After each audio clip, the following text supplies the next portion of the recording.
누가복음 13장 1절로 5절입니다. 누가복음 13장 1절로 5절을 교독하겠습니다.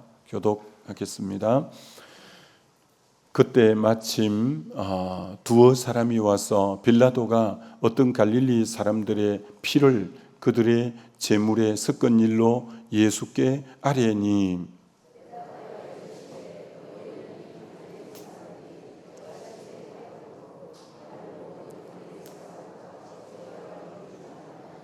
너희에게 이르노니 아니라 너희도 만일 회개하지 아니하면 다 이와 같이 망하리라.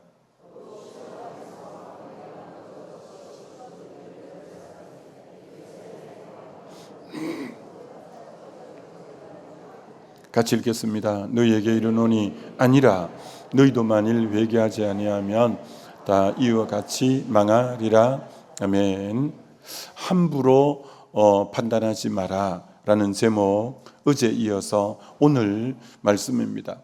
오늘 이 5절의 본문 안에는 두 사건을 기록하고 있죠.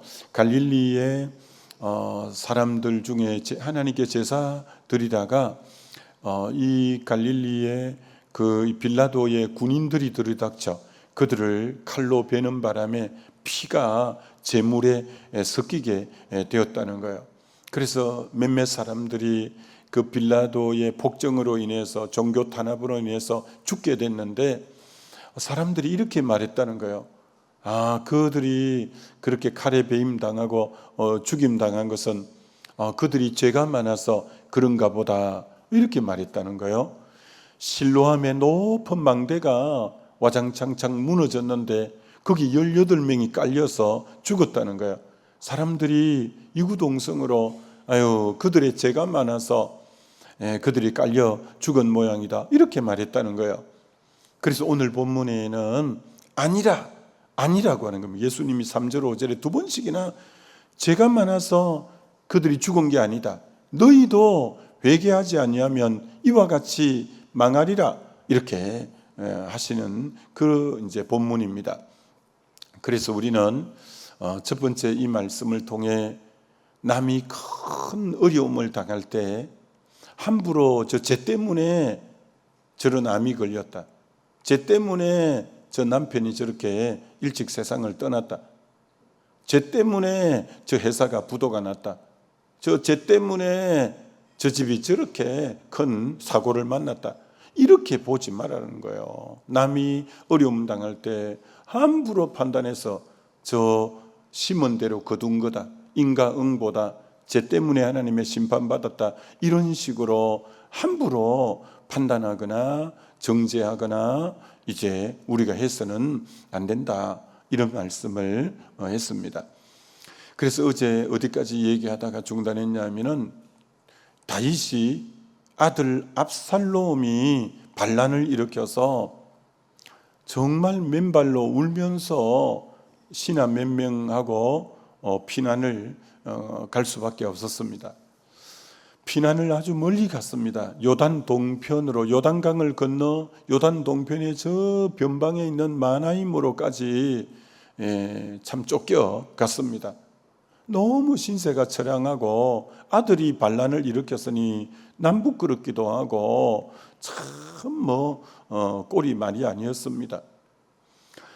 그런데 사울의 친족 시므이라는 사람이 나와서 막 비루한 자여, 피 흘린 자여, 가거라 하면서 돌을 던지는 거예요. 안 그래도 마음이 너무 힘든데 거기다가 돌 팔매질을 하는 거예요. 그러면서 막 피 흘린 자여, 비루한 자여, 가거라 하면서 하나님이 너를 사울 왕의 집에 피 흘린 죄를 네게 갚는 거다. 하나님이 너의 왕자리를 빼앗아서 너 아들 압살롬에게 주는 거다 하면서 막 아픈 부분에 소금을 뿌리고 아픈 부분을 막 빡빡 이제 긁으면서 이렇게 지금 하는 거예요. 얼마나 다윗이 지금 피난 가는 그 자체만 해도 너무 힘든데 거기다 돌을 이렇게 던지는 사람이 있는 거예요. 여러분, 그러면 안 됩니다.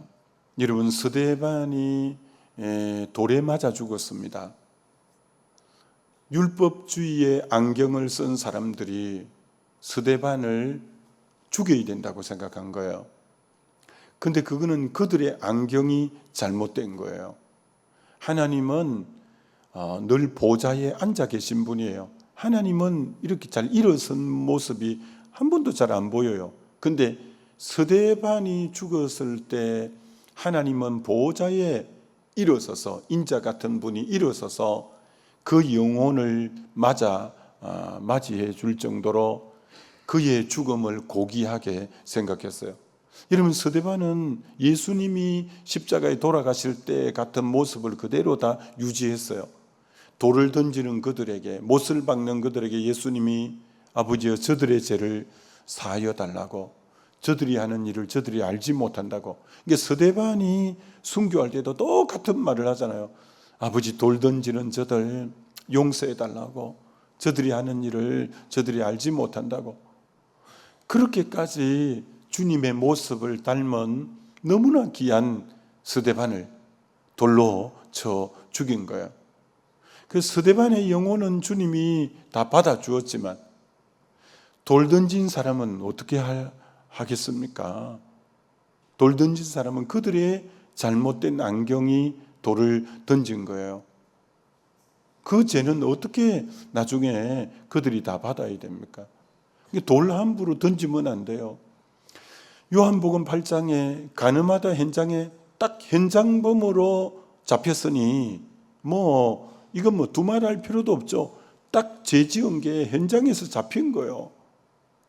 그럼 모두가 흥분해서 율법에 저런 여자는 돌로 치라 했다니까 돌 드는 것이 전부 정당화된 거예요. 저런 여자는 돌로 쳐 죽여야 된다. 돌로 쳐 죽여야 된다. 이러는 거예요. 그러면 전부 씩씩거리면서 돌을 탁 든 거예요. 주님 한마디 때문에 돌을 나이 많은 사람부터 젊은 사람의 이르기까지 다 내려놓고 돌아갔는데, 그때 돌 던졌다면 어찌 될 뻔했어요? 어찌 될 뻔했어요? 주님 한마디에 나도 죄인이구나 라고 다 깨닫고 내가 돌 던질 위치에 있는 사람이 아니구나, 나도 50보 100보고 비상파장이고 나도 비슷한 사람이구나, 저 사람은 발각된 죄인, 나는 발각되지 않는 죄인, 마음에 음욕을 품는 것도 간음인데 저 사람이나 내가 뭐가 다르냐. 전부 돌을, 여러분, 돌 던질 때는 정당하다고 돌 던지는 거예요. 그러나 주님이 조금만 빛 가운데 자신을 비추어 줘도 나는 돌 던질 자가 아니야. 나는 돌 던질 자가 아니야. 여러분이 하나님이 받아주실 때 여러분의 모습이 요한복음 로마서 5장에 죄인 되었을 때, 원수 되었을 때, 경건치 못할 때, 연약할 때, 네 가지 때일 때인데, 내가 구원받을 자격을 갖추었거나 조건을 갖추었거나 공로가 있어서 구원해 준 사람 여기 아무도 없는데, 그분의 십자가의 대속의 그 값없이 주시는 은혜, 자격이 없지만 그저 주는, 그래서 우리는 은혜 입은 자인데, 은혜는 자격이 없는데 그저 주는 걸 은혜라고 하는데, 우리 모두는 자격이 없는 사람인데 은혜를 덧입은 사람이 누군가에게 자격을 논하면서 던지기 시작하는 거예요. 그 죄를 어떻게 다 받으려고. 여러분 중에 남 조금 그러면 돌 던지는 습관이 있는 분들, 여러분 조심해야 돼요. 어떻게 남에게 함부로 돌 던질 수 있겠어요? 그건 진짜 자기를 모르는 사람이에요. 모르는 사람이에요. 그리고 이 시므이가 우리 중에 언어 사용 중에 습관이 된 분인데, 어떤 습관? 자기 말의 정당성을 더 높이려고 하나님 짤을, 하나님 이름을 부르면서 말을 하는데, 오늘 시므이가 뭐라고 말했냐면 여호와께서 사울 왕의 피를 너에게 돌리셨다. 여호와께서 그렇게 했다는 거예요. 여호와께서 그런 게 아닌데, 그 다음 여호와께서 나라를 너 아들의 손에 넘겼다. 다 여호와의 이름을 넣어서 상대를 정죄한 거예요. 여러분, 십계명 중에 여호와의 이름을 망령되이 일컫지 말라라고 했는데, 이 사람은 언어의 습관이 그렇게 배어갖고 자기 말을 더 정당하다는 걸 표현하려고 말마다 하나님의 이름을 넣어갖고 하나님이 어떻다, 때로는 성경 구절도 추임새처럼 넣어갖고 하는 거예요. 그건 정말 안 좋은 습관이에요. 여러분이 하나님 이름을 함부로 들먹이면서 말을 하는 습관은 아주 안 좋아요. 어떤 분은 그것도 아주 안 좋은 습관인데, 하나님이 내게 이렇게 말씀하셨다, 하나님이 집사님에게 이렇게 말씀하셨다 하면서 자기를 좀 더 신령한 자처럼 보이려는, 이게 또 그게 버릇이 되어서 습관이. 그래서 하나님이 이름 음성을 들려주셨다는 것을 너무 밥 먹듯이 하면서 내가 하나님이 이런 음성 들렸다고 계속 그런 식으로 하나님의 이름을 넣으면서 자기 말의 정당성을 가하려고 하는 이런 언어 습관도 아주 안 좋은 거예요.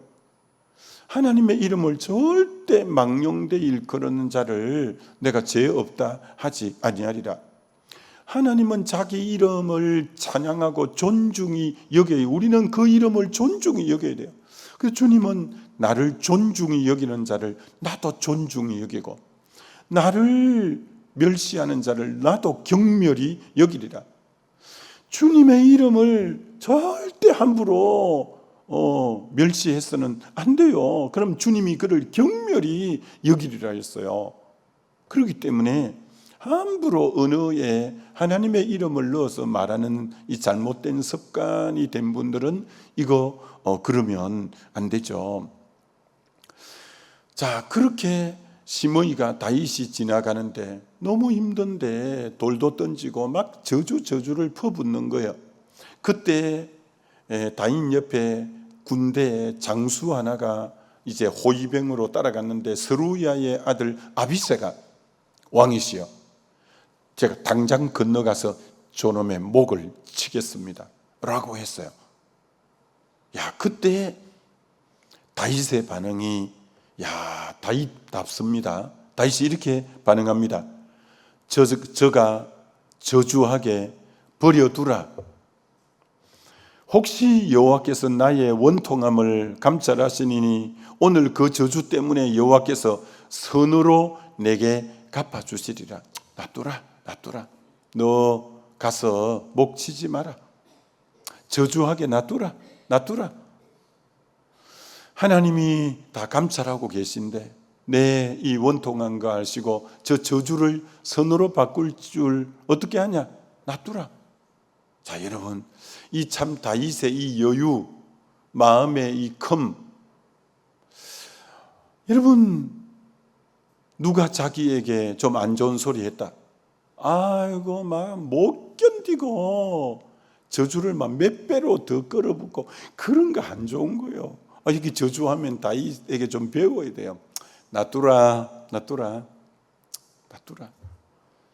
하나님이 저 저주를 선으로 바꿀 줄 어떻게 하냐? 이렇게 좀 여유를 가지면 좋을 건데, 누가 한번 자기에 대해서 좀 안 좋게 얘기했다, 몇 배로 더 안 좋은 얘기를 하고 몇 배를 더 갚으려고 하고 그러면 안 돼요. D.L. 무디가 어느 지역에 부흥회를 갔는데 그 지역 신문 기자가 인터뷰를 요청했는데 도저히 인터뷰할 시간을 낼 수가 없는 거예요. 너무 죄송하다, 나 지금 인터뷰할 여유가 너무 없다, 그래서 거절을 한 거예요. 근데 세상에 다음 날 지역 신문에 작게 교만한 전도자 D.L. 무디라고 해서 그 기자가 D.L. 무디에 대해서 악평을 실어놓은 거예요. 그 옆에 동력하는 분이 그 신문을 보고 막 흥분해가지고, 목사님, 이렇게 세상에 나쁘게 기사를 실어놨다고, 그때 D.L. 무디 반응이 웃으면서 진짜 내 안에는 저 기사에 나오는 것보다 나에게는 더 악함이 있어. 나에게는 더 참 부끄러운 면도 더 많아. 뭐 저렇게 써주었다면 잘 써준 거네 하면서 그거 너무 개의치 말라고. 역시 그릇이 큰 D.L. 무디는 달라요. 누가 자기에 대해서 악평하는데 막 안색이 변하고 기리기리 뛰고 이러지 않고, 나를 진짜 더 깊이 알면 난 더 나쁜 사람이고 악한 사람인데 저 정도만 했으니 놔두라, 괜찮다, 이렇게 본 거예요. 여러분, 고린도전서 4장 3, 4절에 이런 구절이 있어요. 너에게나 다른 사람에게 판단받는 것이 내게는 매우 작은 일이라. 여러분, 이 말씀을 꼭 명심하세요. 누가 여러분 판단하는 거 너무 발끈하지 말고, 다른 사람이 나 판단하는 거 적은 일이다. 나도 나를 판단하지 않는다. 나를 판단하실 자, 심판하실 자는 오직 주님밖에 없다.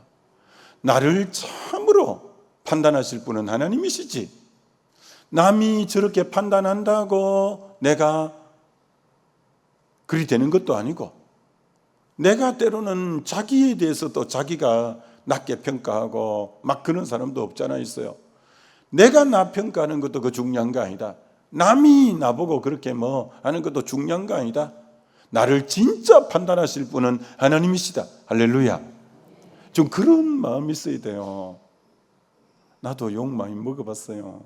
근데 너무 거기 내가 민감했다면 나 병 났을걸요. 근데 난 이 말씀이 딱 주님 생각나게 하셨어요. 너무 너 그렇게 판단하는 거 그 신경 쓰지 마라. 그리고 너가 너무 자책하지 마라. 너를 판단하실 분은 하나님이시다.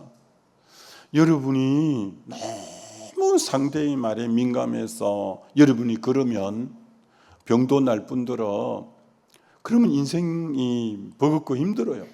좀 여러분이 넓은 부분이 필요해요. 전 진짜 이 한나의 고백을 참 어려울 때 많이 생각했어요. 한나가, 이 버닌나는 자기 남편 엘가나의 둘째 부인인데, 둘째 부인인 것만 해도 기분 나쁜 일인데 이 부인은 아기를 잘 낳는 거예요. 그리고 자기가 본처인데 아기를 못 낳는 거예요. 여자로서 가장 참 마음 아픈 부분인데, 이 둘째 부인이 자기에게 너무나 모멸감을 주는 거예요. 아기도 못 낳는다면서 그러면서 왜 그 자리는 차지하고 있냐면서 막 별 소리를 하니까 너무 힘든 거예요, 한나가. 근데 한나의 귀중함은 뭐냐? 그를 갚지 않는다는 거예요. 여러분, 한나를 배워야 돼요. 너무 여자로서의 자존감을 완전히 내동댕이 치는 거잖아요. 근데 한나가 그것 때문에 울며 밥도 잘 못 먹었어요. 너무 여자로서 힘든 거야.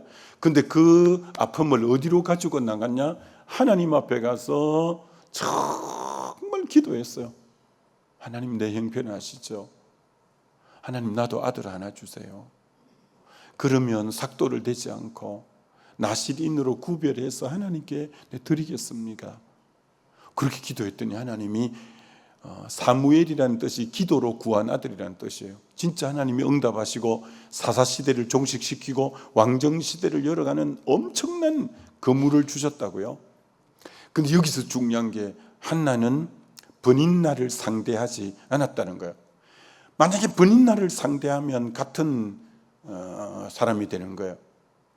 그가 끝없이 나를 욕하지만 나는 하나님 앞에 가서만 나의 아픔을 이렇게 호소한 거예요. 여러분, 그게 필요합니다. 사람을 맞대응하면 사람이 초라해 보입니다. 초록이 동색같이 보입니다. 그나 똑같은 사람처럼 보여. 같이 싸우는 거 보면 비슷한 인간들이구나, 이렇게 생각돼요. 근데 욕을 먹으면서도 주님 아시죠? 하고 딱 주님에게로 가는 거예요. 그러면 사람이 달라 보이고 실제로 그는 다른 사람이에요. 그릇이 큰 사람이에요. 근데 한나가 그럴 수 있었던 이유가 뭐냐면 나중에 2장에 이렇게 써요. 여호와는 죽이기도 하시고 살리기도 하시며 서울에 지옥으로 내리기도 하시고 올리기도 하시고 여호와는 가난하게도 하시고 부하게도 하시고 여호와는 낮추시기도 하고 높이시기도 하는 내 인생의 주권은 하나님이 쥐고 계시지. 사람들이 나 뭐라고 비난한다고 그거 나 낮추어지거나 그거 밑으로 끌어내리거나 그거 죽거나 그런 게 아니라 하나님이 죽이시려면 죽이고 살리시면 살리고 높이면 높이고 낮추면 낮추고 흥하게 하면 흥하게 하고 가난하게 하면 가난한 그 내 인생의 흥망성쇠의 주권은 하나님이 쥐고 계시지. 남들이 뭐라고 한다고 내 인생이 그거에 따라서 절대 업다운 될 수 없다. 그래 말하려면 말하라. 난 주님 보시기에 바르게 살아갈 거야. 딱 하고 요동치 않아야 돼요. 그럼 반드시 승리하는 거예요. 근데 누구의 한마디에 계속 반응하고 하면 전진도 못할 뿐더러 마음이 너무 힘든 거예요. 여러분이 누군가가 혹 그렇게 해도 딱 주님 바라보시면서 절대 저 말대로 내가 되는 거 아니다. 주님 살리기도 하고 죽이기도 하고 높이기도 하고 낮추기도 하고 흥하게도 하고 망하기도 하시는 주권은 주의 손에 있다. 딱 바라보면서 여러분이 요동치 않고 가면 딱 승리하게 되는 것처럼. 자, 그런데 이 지금 드디어 이제 압살롬의 구테타가 실패를 하고 다시 다윗이 왕으로 등극하게 되어서 다시 요단 동편에서 서편으로 건너오고 이제 예루살렘으로 들어오는 거예요. 이제 난리 난 사람이 누구냐? 시므이예요. 그동안 돌 던지고 저주했던 사람이 이제는 발에 불이 떨어진 거예요. 그가 끝날 줄 알았는데 다시 등극이 된 거예요. 그러니 시므이가 맨 먼저 와서 엎드리면서 뭐라고 하냐면 이렇게 해요. 내게 죄를 돌리지 마옵소서. 그리고 종의 패역한 일을 기억하지 마옵소서. 왕의 종 내가 범죄한 줄 아옵기에 내가 맨 먼저 나왔나이다 하면서 그렇게 손이 발이 되도록 비는 거예요. 역시 다윗은 여러분 그릇이 큽니다. 그래 내가 너 죽이지 아니하마 라고 해요. 다윗 때 안 죽었어요. 근데 솔로몬 때 솔로몬이 그에게 말했어요. 그래 아버지가 안 죽이게 했으니 나도 죽이지 않을 테니까 근데 약속 하나 하자. 너 자숙한다는 의미로 예루살렘 바깥을 나가지 않기로 하라. 너 예루살렘 이 바운다리를 벗어날 때 넌 죽임을 반드시 당하게 될 거야. 너 약속할 수 있냐? 하니까 약속하겠대요. 근데 하나님이 시므이를 치기로 작정을 했어요. 시므이의 기르는 암나기가 예루살렘 바깥으로 도망을 간 거예요. 시므이가 깜빡하고 자기 암나기를 찾으러 예루살렘 밖을 벗어난 거예요. 그게 솔로몬에게 보고가 되어서 결국 죽임을 당하게 돼요. 그래서 시편 109편 17절로 18절에 그가 저주하기를 좋아하더니 그것이 자기에게 임하고 축복하기를 기뻐하지 아니하더니 복이 그를 멀리 떠났으며 또 저주하기를 옷 입듯 하더니 저주가 물같이 그의 몸속으로 들어가며 기름같이 그의 뼛속으로 들어갔나이다. 여러분 사람 어떤 어려움 당할 때 함부로 저주하는 거 아니에요. 우리는 뭐 때문에 부름받았다고 어제 말씀했죠. 베드로전서 3장 9절에 욕을 욕으로 갚지 말고 악을 악으로 갚지 말고 도리어 복을 빌라. 이를 위하여 너가 부르심을 받았나니 앞날에 좋은 날 보기를 원하는 자는 혀를 금하여 악한 말을 그치라. 악한 말 그치라. 너 좋은 날 보려면. 근데 이 시므이는 혀를 금하지 않은 거예요. 결국 그 저주가 자기에게로 임한 거예요. 여러분, 우리 모두는 주님 마지막 심판대 앞에 설 건데 마태복음 12장 36절 37절에 뭘 심판하느냐? 너가 무슨 무익한 말을 해도 하나님이 그 무익한 말에 대해서 신문하리니 너 한 말로 인해서 네가 의롭다함을 받고 네가 한 말로 인해서 너는 정죄를 받으리라. 우리가 하나님 앞에 설 때 나를 심판하는 기구는 내 입으로 내뱉은 말이 나를 의롭다 하기도 하고 나를 정죄하기도 할 거라는 거예요. 여러분이 무심코 한 무익한 말들, 여러분은 기억에 잊어버렸을지 모르지만 여러분 입으로 나간 말은 하나님은 기억해 놓으셨다가 네 말로 내가 너를 심판하마, 네가 한 말로 내가 너를 심판하마 라고 하니까 여러분이 정말 주님이 입은 하나 만들고 귀를 두 개 만든 이유는 듣기는 속히 하고 말하기는 더디 해라. 우리 주님이 여리고성 돌 때 입은 닫고 돌아라고 침묵하게 해서 만약에 말하겠으면 못 돌아요. 온갖 별의별 소리가 난무해서 돈다고 되나 아마 돌겠네 하면 안 되는 거예요. 주님이 우리 속성을 알기 때문에 딱 침묵하고 돌아라. 침묵하고 돌아라. 세례 요한의 아버지가 자기 반차를 따라 제사를 드리다가 이제 너 기도한 간구를 내가 들었다. 너에게 아기를 주겠다 하니까 아이고 우리 나이가 이렇게 많은데 아기를 어떻게 줘요? 하나님 말씀이 능치 못함이 있냐?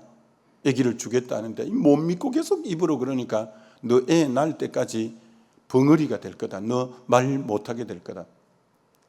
여러분, 하나님의 뜻을 이루는데 요 말이 계속 걸리적거리니까 입을 강제로 닫게 하는 거예요. 여러분의 말이 여러분에게 오는 좋은 것을 막는 거예요. 우리는 복된 말을 계속해야 돼요. 그게 마태복음 10장에 나오잖아요. 너 어떤 집에 들어가면 그 집에 평안하기를 빌고 복을 빌어주라. 그 집이 복을 받을 만하면 네가 빈 평안과 복이 그 집에 임할 거다. 그러나 그 집이 복받을 그릇이 안 되면 네가 빈 복이 너에게로 올 거다. 저주도 똑같은 원리예요. 네가 저 사람을 저주하면 그 사람이 저주받을 만하면 저주가 그 사람에게 임하겠지만 문제는 저주받을 그릇이 안 되면 네가 빈 저주가 네에게로 와서 고로 입에 축복이 달려있는 사람은 축복받게 돼 있고 입에 저주가 늘 걸려있는 사람은 저주받게 돼 있는 거예요. 그래서 우리 주님은 그걸 알기 때문에 너는 복을 빌어주라. 네에게 욕을 하는 사람, 악을 행하는 사람이 있어도 너는 복을 빌어주라. 그래야 네가 앞날에 좋은 날을 볼 수 있다 라고 우리에게 하시는 이유가 거기 있다는 거예요. 그럼 왜 함부로 판단하지 말아야 되냐? 나는 그 사람을 하나님은 전지전능하니까 그 사람에 대해서 100%를 다 알거든요. 근데 인간은 전지전능 못하기 때문에 그 사람의 표면적인 부분밖에 들은 게 없고 아는 게 없어요. 내가 그 사람을 정확하게 100% 모르는데 내가 들은 부분, 본 부분만 갖고 어떻게 그 사람에 대해서 함부로 말할 수 있겠어요? 그건 아니죠. 진짜 겸손한 자는 난 저분에 대해서 잘 모른다. 그렇기 때문에 판단에 신중해야죠. 신중해야죠. 그리고 심판은 사람의 영역이 아닌 하나님의 영역이니까 그가 잘못되면 하나님이 심판하시겠지 하고 내가 해야 될 것은 긍휼을 베풀고 허물이 있다면 허물을 덮는 것이 나의 영역이고 긍휼 베풀고 허물 덮는 게 내 영역이고 심판의 영역은 하나님 영역이에요. 내가 전지전능하다면 옳고 그름을 잘 알 건데 난 부분적인 것밖에 들은 게 없고 아는 게 없기 때문에 내가 함부로 그 어떤 글자 그대로 자칫하면 편견적인 것 같고 말하기 쉽기 때문에 함부로 누구 판단해서는 안 된다는 거예요. 아무쪼록 여러분이 꼭 명심해서 이제는 언제나 복을 빌고 언제나 하나님의 교회를 세우고 그렇게 되다 보면 결국은 여러분이 세워지고 여러분이 복을 받게 될 거예요. 그런 복된 인생 다 되시길 주님의 이름으로 축원합니다. 우리 기도하십시다. 오늘 다시 말씀 생각하면서 내가 참 부분적으로 알고 부분적으로 들은 것 같고 참 100% 옳은 양 얼마나 쉽게 말한 내 모습은 아닌가. 누가 나한테 애맨소리 할 때 못 견뎌서 그렇게 반응하는 내 모습은 아닌가. 남이 판단하는 거 적은 일이고 내가 나를 판단하는 것도 적은 일이고 나를 진짜 판단하시고 심판하실 이는 하나님인데 좀 그분의 주권에 맡기면 될 건데 내가 너무 사람의 말에 일비하지는 않았는가. 내가 너무 어려움 당할 때 남들에게 쉽게 돌 던지는 내 모습은 아니었나 생각해 보면서 우리 자신을 바라보면 좋겠죠. 주여 한번 부르고 기도합니다.